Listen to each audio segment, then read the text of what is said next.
chirang जिल्लानि सिङाव थानाय koila मेला दावराइबारि गामियाव मोनसे गोथार जुलि जादों। बे गोथार जुलिया बर' बोरलि बाथौनि नेमखान्थि बायदियै बिथांमोना हाबा खुंगासिनो दङ, हाबा खुंनो लाहार फाहार खालामदों। बोरलि बाथौनि नेमखान्थि बायदियै नोंथांमोना नायलांदो। दानि गोदान मडार्न आसार खान्थिजों खुंजानो थांगासिनो दङ जोंनि बोरलि बाथौनि हाबा। नोंथांमोना इन्टारेस्टेड बा नायलांबाय थादो।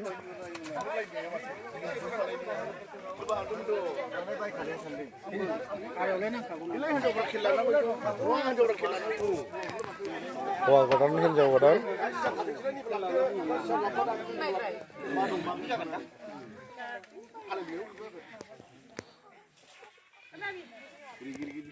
नैबे बिथाङा लेखाजों हाबा होयो।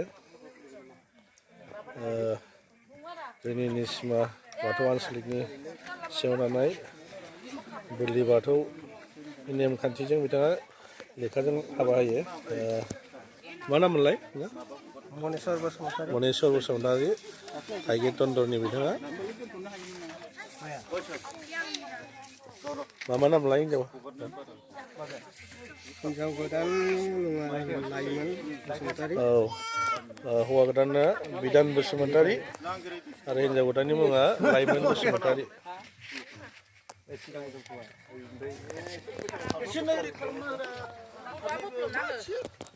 नैबे दन, नैबे बाथौ थानसालि,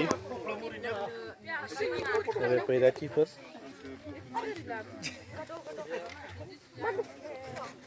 आरो गोबांथार गामिनि फिसा फिसाफोर दं।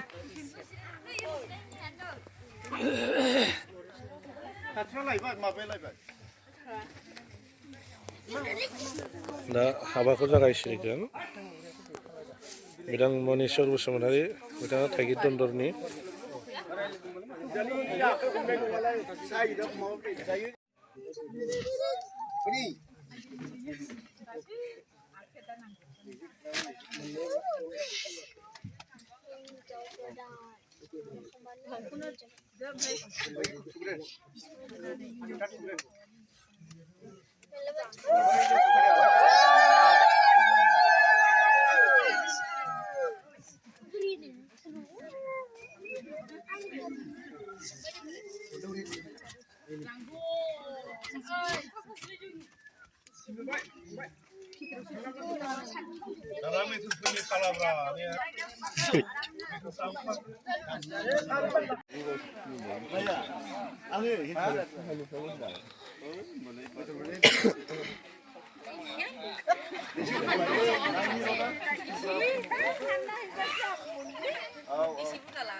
बर'नि आसार खान्थि बायदियै बिथाङा हिनजाव गोदान आरो हौवा गोदाननो आशीर्बाद होनो थांगासिनो दङ गामिनि।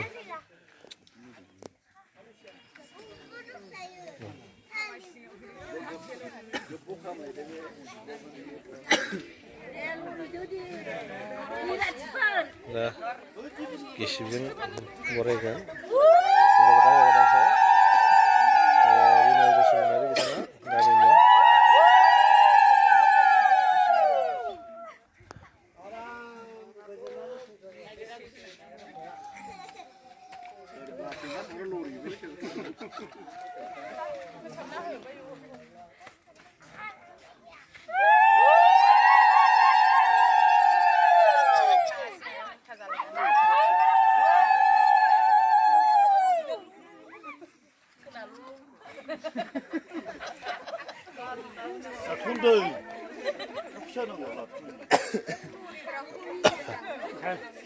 बिबारजों आशीर्बाद होबाय बिथाङा।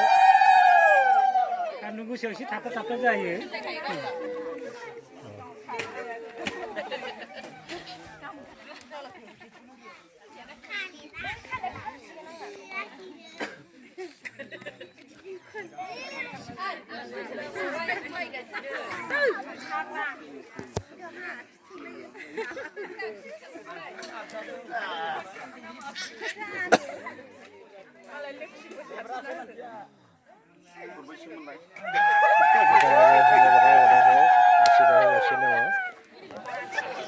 गामिनि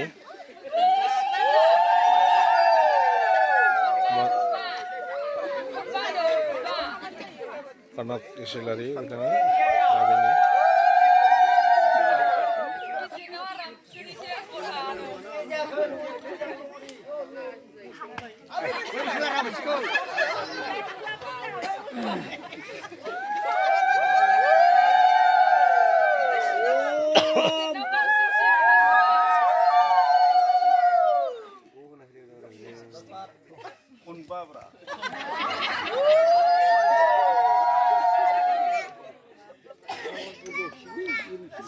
बर'नि बोलि बाथौनि गोदान आसार खान्थिजों नेमखान्थिजों हाबा होनाया बेबायदिनो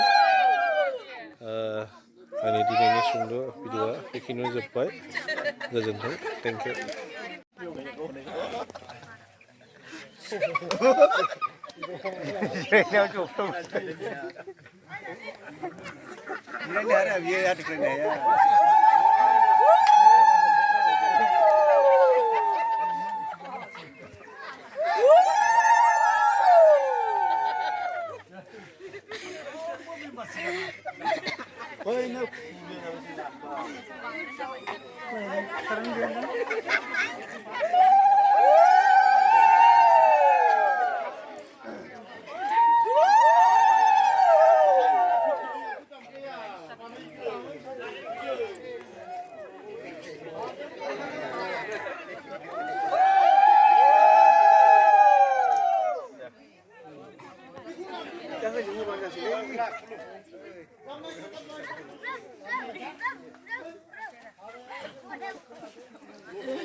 बरिया जाबाय